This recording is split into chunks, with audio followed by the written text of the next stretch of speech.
नमस्कार दोस्तों, आपका स्वागत है श्री सिर क्लासेज में। तो आज की हमारी गहन चर्चा का विषय वो शब्द है जो भारतीय राजनीति की आप कह सकते हैं हर धड़कन में मौजूद है, बहुमत। हम ये शब्द हर दिन सुनते हैं, कोई बिल पास हो गया, सरकार बन गई या सरकार गिर गई। बिल्कुल, सब कुछ इसी बहुमत के खेल पर टिका है। बिल्कुल। लेकिन ये सिर्फ एक शब्द नहीं है, ये एक पूरी भूल भुलैया है।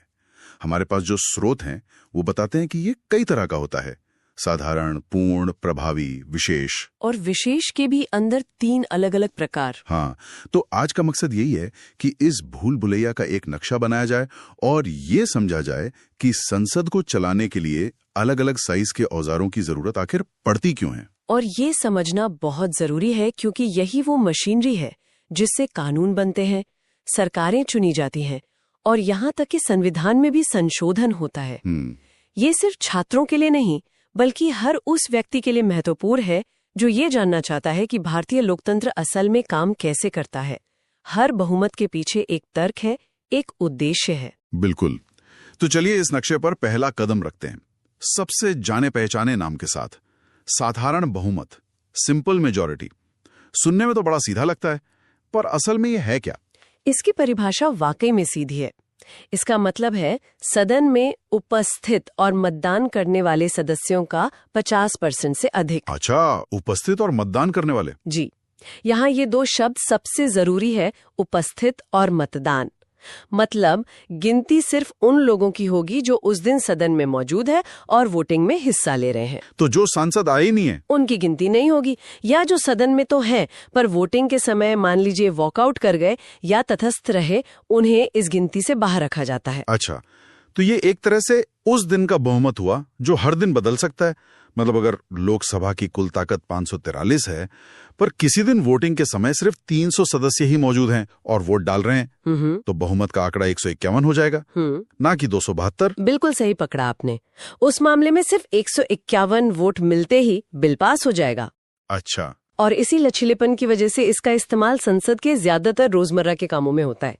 कोई सामान्य विधेयक पास करना हो, धन विधेयक हो, विश्वास या अविश्वास प्रस्ताव, बिल्कुल, स्थगन प्रस्ताव हो, या फिर सरकार के लिए सबसे बड़ी अग्नि परीक्षा विश्वास या अविश्वास प्रस्ताव, ये सब साधारण बहुमत से ही तय होते हैं। पर यहीं एक दिलचस्प बात भी है, सरकार बनती तो है पूर्ण बहुमत के दम पर, जिसे हम आगे समझेंगे। जी, 272 के जादुई आंकड़े से। हाँ, लेकिन वो गिर साधारण बहुमत से शक्ति है। मतलब किसी दिन अगर विपक्ष लामबंद हो और सत्ता पक्ष के कुछ सांसद गैर हाजिर हों और सदन में सिर्फ 400 लोग वोट कर रहे हों, तो महज 201 वोटों से भी सरकार गिर सकती है। ये एक बहुत ही महत्वपूर्ण नुक्ता है। ये दिखाता है कि संसदीय लोकतंत्र में सरकार को सिर्फ एक बार बहुमत साबित नहीं करना होता, उसे हर दिन, हर महत्वपूर्ण वोट पर सदन का विश्वास बनाए रखना होता है। तो सरकार की स्थिरता सिर्फ कागज पर नहीं, रोज की हाजिरी पर भी टिकी है। बिल्कुल, रोज की मौजूदगी और प्रबंधन पर भी निर्भर करती है। तो साधारण बहुमत हुआ रोजमर्रा के काम के लिए, लेकिन जब देश में सरकार बनाने जैसा बड़ा और स्थिर फैसला लेना हो तो शायद ये मौजूद लोगों वाला फॉर्मूला काम नहीं करेगा। यहीं पर हमें एक ज्यादा मजबूत, एक स्थिर आंकड़े की जरूरत पड़ती है और शायद उसे ही हम पूर्ण बहुमत या एब्सोल्यूट मेजॉरिटी कहते हैं। एकदम सही। पूर्ण बहुमत की परिभाषा में उपस्थित और मतदान जैसे शब्द आते ही नहीं। इसका सीधा सा मतलब है सदन की कुल सदस्य संख्या का 50% से ज्यादा। कुल सदस्य संख्या। हाँ, ये एक पत्थर की लकीर है। लोकसभा की कुल सीटें 543 हैं, तो पूर्ण बहुमत का आंकड़ा हमेशा 272 ही रहेगा, चाहे उस दिन सदन में 500 सदस्य आए हों या 300। और यही वो आंकड़ा है जिसे हर पार्टी चुनावों में छूना चाहती है। जब हम सुनते हैं कि किसी पार्टी को स्पष्ट जनादेश मिला है, तो उसका मतलब यही 272 प्लस सीटें होती हैं। जी, जो उन्हें 5 साल के लिए एक स्थिर सरकार बनाने का अधिकार देती है।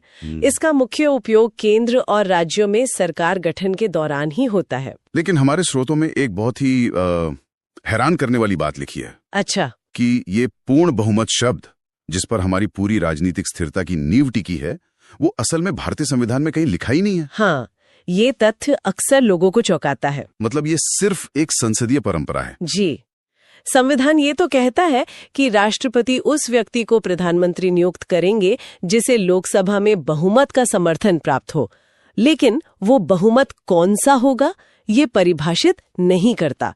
ये परंपरा, या जिसे हम पार्लियामेंट्री कन्वेंशन कहते हैं, उसके जरिए स्थापित हुआ है। ये तो बहुत अजीब है।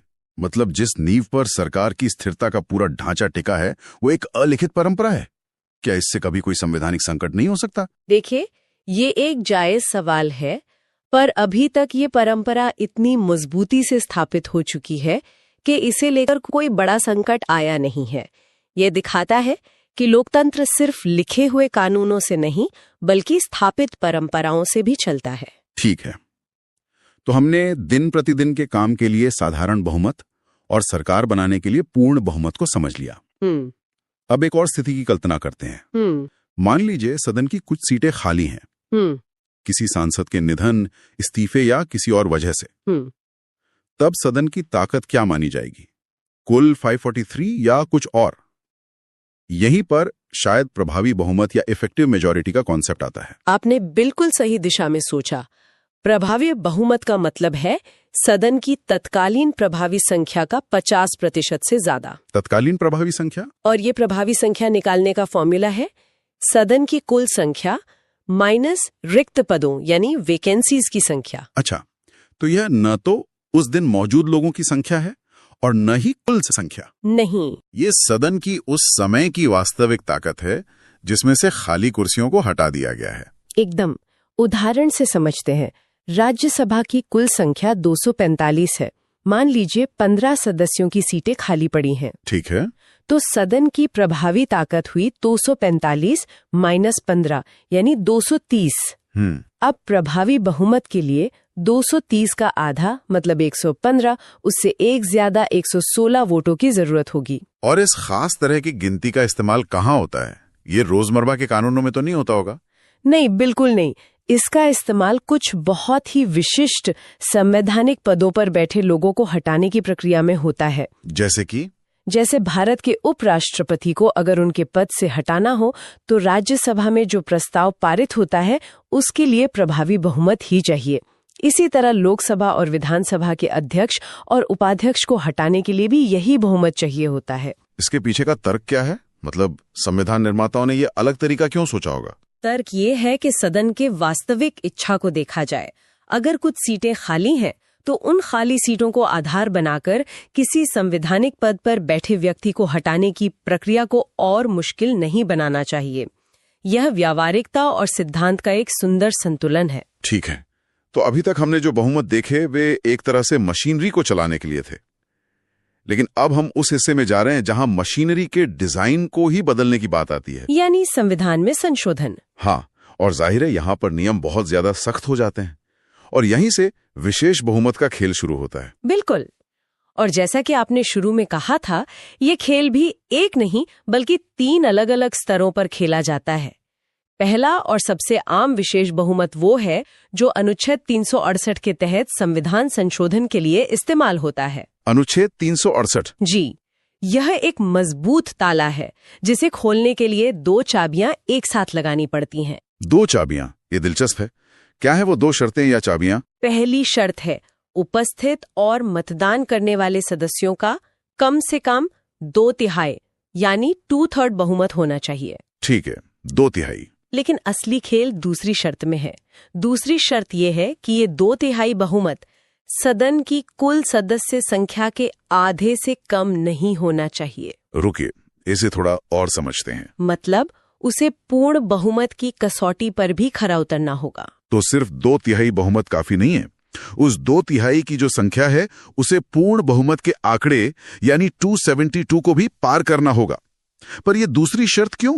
2/3 तो अपने आप में ही काफी मजबूत है। ये एक शानदार सुरक्षा कवच है और यही संविधान निर्माताओं की दूरदर्शिता है।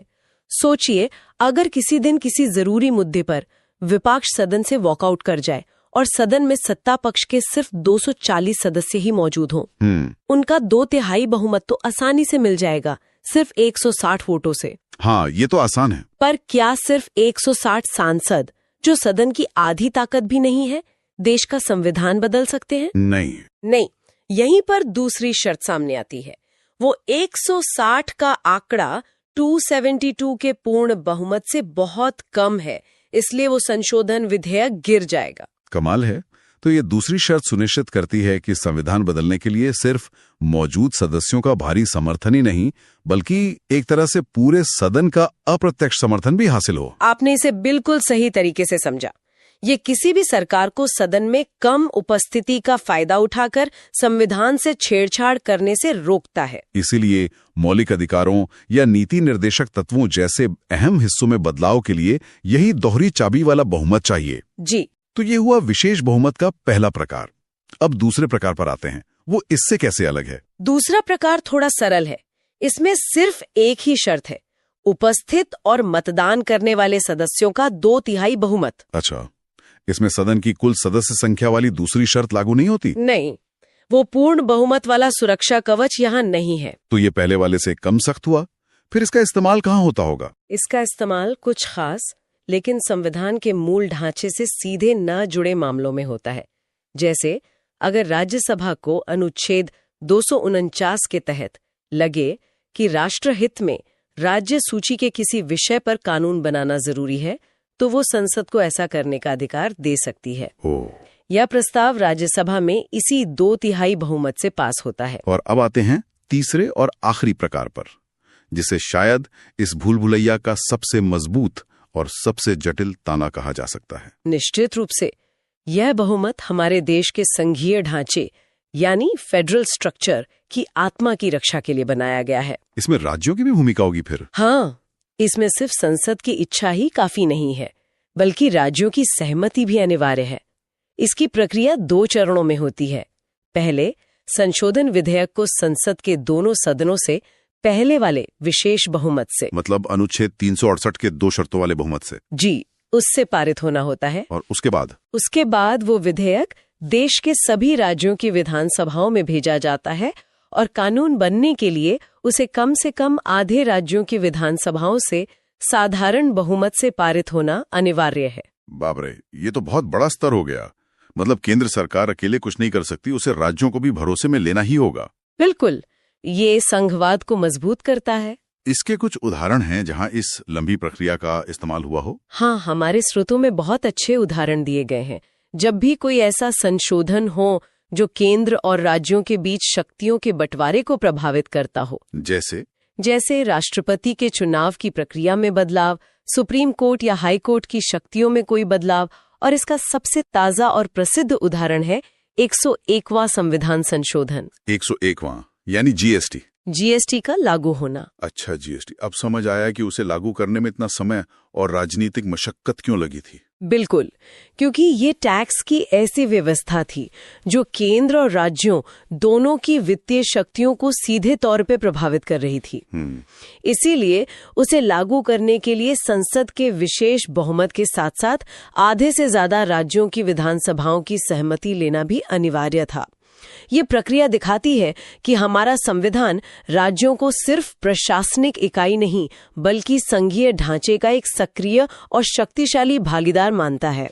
तो आज हमने साधारण बहुमत की रोजमर्रा की दुनिया से लेकर पूर्ण बहुमत की सत्ता की स्थिरता, प्रभावी बहुमत की व्यावहारिकता और अंत में विशेष बहुमत के 3 अलग-अलग सुरक्षा घेरों को समझा। ये सिर्फ तकनीकी शब्द नहीं है, ये वो नियम है, वो गियर हैं जो तय करते हैं कि भारत की राजनीति और कानून की गाड़ी किस दिशा में कितनी तेजी से और कितनी सावधानी से जाएगी। अंत में इसका सार यही है कि अलग अलग फैसलों के लिए अलग अलग स्तर की राजनीतिक सहमति की जरूरत होती है। एक सामान्य कानून बनाना अपेक्षाकृत आसान है, लेकिन देश की बुनियाद यानी संविधान और उसके संघीय ढांचे को बदलना जानबूझकर बहुत मुश्किल बनाया गया है, जिसके लिए एक बहुत व्यापक और गहरी राजनीतिक सहमति चाहिए। जी, और ये हमारे लोकतंत्र की परिपक्वता और दूरदर्शिता को दिखाता है। और यहीं पर हम अपने श्रोताओं के लिए एक विचार छोड़ जाते हैं। ये सोचने वाली बात है कि संविधान निर्माताओं ने बहुमत के ये अलग अलग पैमाने क्यों बनाए होंगे? क्या ये सिर्फ एक प्रक्रिया थी या ये सत्ता के केंद्रीकरण के खिलाफ एक सोचा समझा डिजाइन था, एक ऐसा सेफ्टी लॉक जो ये पक्का करता है कि चाहे कोई भी सरकार कितने ही प्रचंड बहुमत से क्यों ना आई हो, वो रातों रात इस देश के बुनियादी उसूलों और संघीय आत्मा को न बदल सके।